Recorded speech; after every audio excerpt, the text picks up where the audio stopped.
Antonio Rubino was born in San Remo on the northwest coast of Italy in 1880, the son of a banker. But other than that, there's nothing recorded about his life until 1903, when he graduated with a law degree from the University of Turin. But he had also shown an abiding fascination and facility for drawing and painting, and only a year or so later he was commissioned to create a collection of highly distinctive and graphically confident monochrome pen and ink drawings for Alberto Colantuoni's epic verse L'Albatro, published in 1905. These formally constructed page decorations revealed a fondness for strong design and use of patterns, alongside a similar fondness for the grotesque. A year later he began to also produce compelling, similarly grotesque designs printed in limited colour for the covers of sheet music and operatic librettos. It was also in 1906 that he married Angiola Lissoni, and they went on to produce 4 children in subsequent years. Rubino also worked as a writer and illustrator for various Italian magazines and newspapers, and by 1907 he was appearing regularly on the covers of the children's magazine Il Giornalino della Domenica, all of which were created in black line with a single flat colour overprint. From the outset, Rubino's cover images were overtly modernist, with precise geometrically informed line work, and although some of his characterizations were at least moderately naturalistic in their design, others were anything but. And on occasion they were, like his sheet music covers, slightly sinister and lacking in emotion, particularly given they were intended to appeal to young children. In 1908, another children's magazine, Corriere dei Piccoli, was also launched, and Rubino immediately became one of their most frequently published illustrators. For this magazine he created a host of stylistically mannered comic strips featuring various characters, including the particularly strange but unforgettable Quadrotetto, a young boy with a geometrically square head. There were others of equal success which were not quite as disturbing, but even his young girl and boy characters, Pino and Pina, were equally geometric in construction, with perfectly circular heads and equally circular large staring eyes. In 1910, the book Pippo Sisa Aviatore, written by Giuseppe Fanciulli, was published, with yet more geometrically visualised narrative work from Rubino. Other than the cover, all images were black and white only, and in truth it was more a slender, cheaply produced comic than an actual book. Nevertheless, this collection of agreeably absurdist fantasy illustrations proved to be just as popular as his magazine work. In the same year he illustrated a relatively small collection of the tales of Hans Andersen, translated by Fanciulli, and although somewhat frustratingly I only managed to find a quartet of usable images from this book, the evidence is clear that this was an equally fanciful and graphically absorbing collection of monochrome drawings. I have no documented proof, but it seems from the visual evidence that Rubino also worked as an artist, or at least created images not intended for print. And among them was this striking and revealing self-portrait created in tempera paint. In 1911 he published his own book with the bluntly descriptive title Verses and Drawings. And to illuminate the strange and impenetrable nature of the poetry he had written, he created a large volume of appropriately imaginative fantasy pen and ink drawings of immense graphical authority. All were presented with decorative borders at top and bottom of the page in a secondary deep gold colour, some of which were almost as fascinating and painstaking as the images they bordered. The actual quality of the penwork was, as always, remarkably tightly controlled, and the compositions and posing quite formal as usual, with the various characters either directly facing the viewer or in profile. Although it was clearly illustration for children's publishing which remained Rubino's primary platform of expression, in 1913 he illustrated the libretto for Giuseppe Pietri's comic opera In Flammelanda, with yet more humorous monochrome title pages for each act of the play and a collection of tightly drawn symmetrical figure studies of the various conspicuously odd characters featured in this musical performance. His commitment to producing comic strips for Il Corriere dei Piccoli continued undiminished, and in 1914 he produced yet more of his modernist but ornate monochromes for the book The Three Talismans by Guido Gazzana. The Great War began in that year, and although Rubino didn't abandon his work for Il Corriere, he did join the Italian army and was assigned to a non-combatant role as a cartographer. He was also appointed the editor of the military newspaper La Tradotta, and he contributed his own anti-German cartoons in addition to his supervisory role. Among the illustrations he produced was a collection of particularly impressive, full-colour double-page spreads of complex crowded wartime scenes with the humour element well to the fore.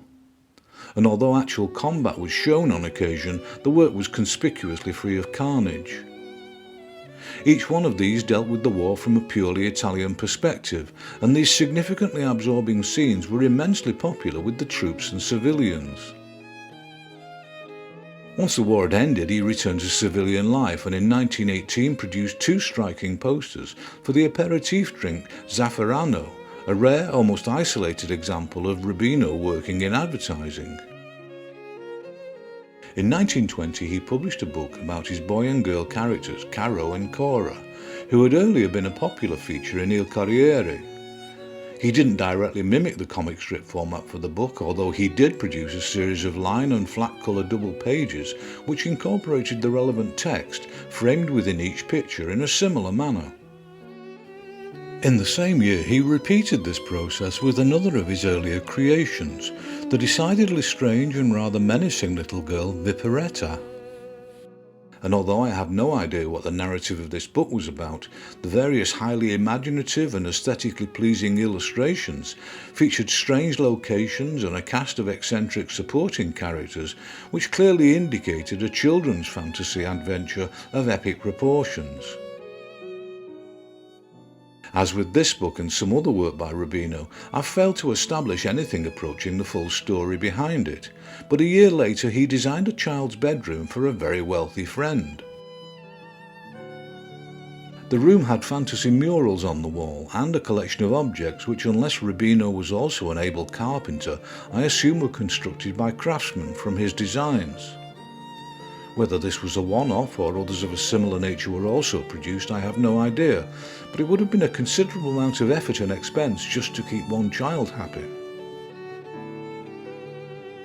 In 1922 he began a series of educational but nevertheless highly entertaining books, and although fairly flimsy and cheaply stapled together, these square-formatted books all featured playful, boldly coloured covers of symmetrical composition and a collection of highly stylised, far from naturalistic characters on each one.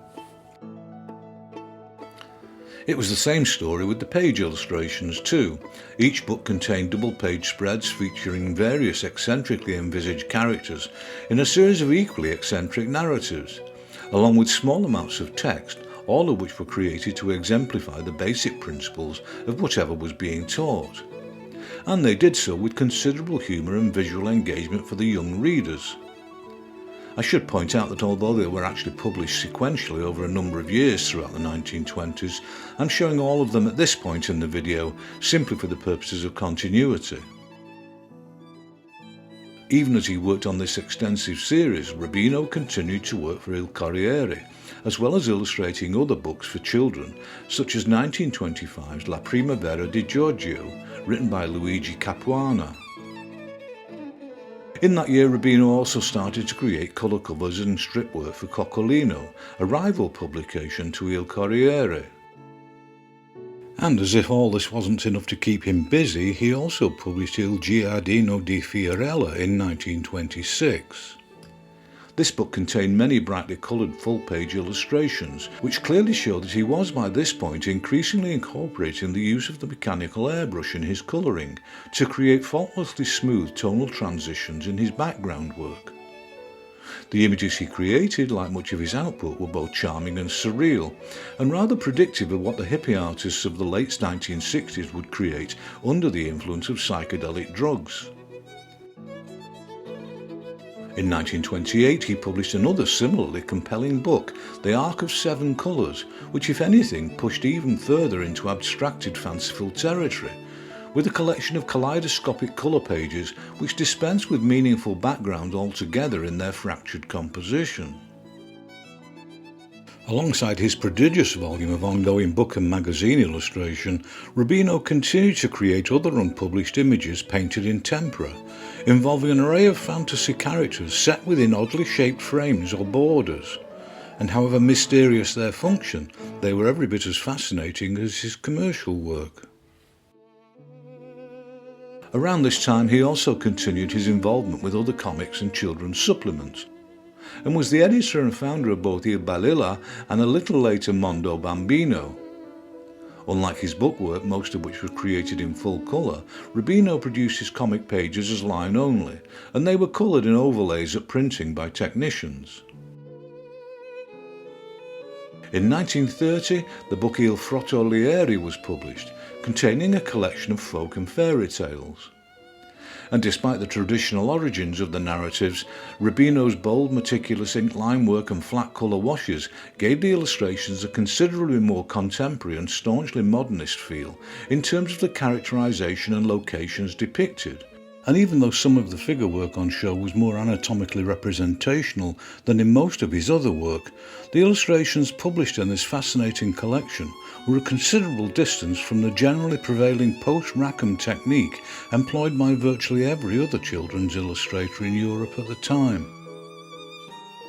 While involved with other comic strips, Rubino had been on sabbatical from Il Corriere degli Piccoli, but returned in 1931 and stayed with them until 1934.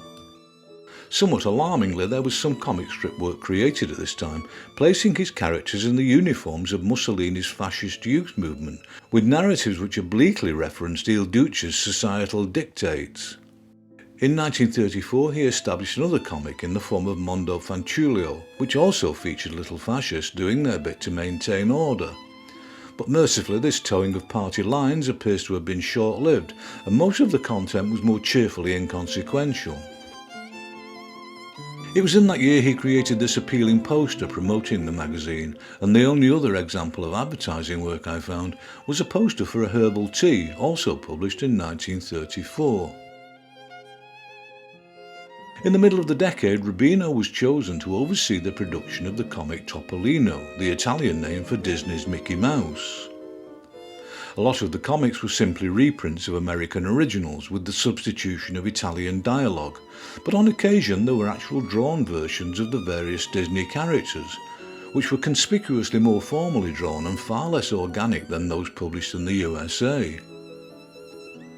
More typically, even as he worked for Disney, Rubino published a collection of absurdist children's poems in 1937 titled The Open Window, and the series of full-page colour illustrations he created constituted one of his greatest achievements.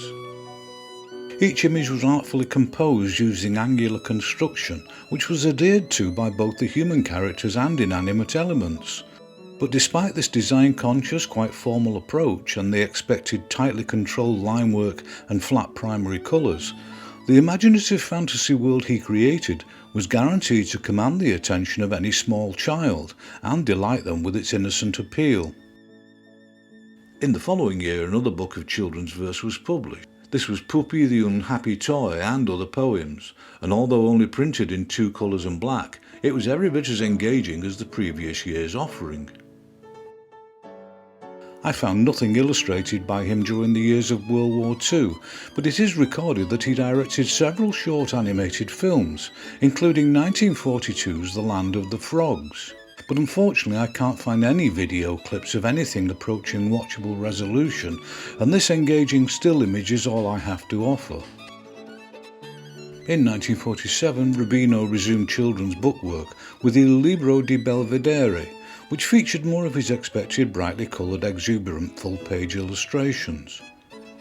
The book showed clearly that neither his graphic skills or visual imagination had suffered during his wartime absence from books and comics. And every page of this publication was a joyous celebration of a world where the sun shines all the time and kids can have fun adventures without concern for fascist or, for that matter, any other ideology. Every illustration featured fascinating characters, both human and animal, and they were composed with greater variety than some of his other work, with the minimal hand-drawn text confined to the base of each page as running commentary.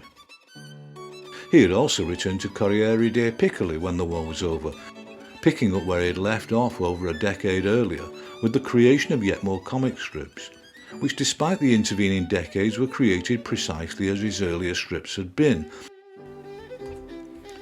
There were some examples of work in other contexts, including this playful curtain fabric produced in the middle 1950s, and a solitary example of an ex libris bookplate design from 1958. In 1959 he ended his relationship with Il Corriere and effectively retired from commercial work altogether. The only other examples of his work I found were several more of his tempera-painted fantasy images produced in 1963. And following a lifetime and career of immense creativity, Antonio Rubino died in 1964 at the age of 84 in the town of Bayardo. From this distance, with the now widespread use of the visual principles established by Rubino and a handful of others, it's far from easy to comprehend just how radical his approach to illustration was. And particularly so in the children's book market, where organic line and wash imagery was dominant for so long. As usual, I encountered and downloaded many images by Rubino during my searches, which I couldn't say where, when, or even if they were published. But they are just as fascinating as the rest of his output, and as usual I've made a sequence to close with as a reminder of his formidable distinctive talents. And although he manifestly doesn't get anything like the credit or attention his work merits, I'm pleased to report that at least the city of his birth, San Remo, has a small but permanent space in the Museo Civico dedicated to his work.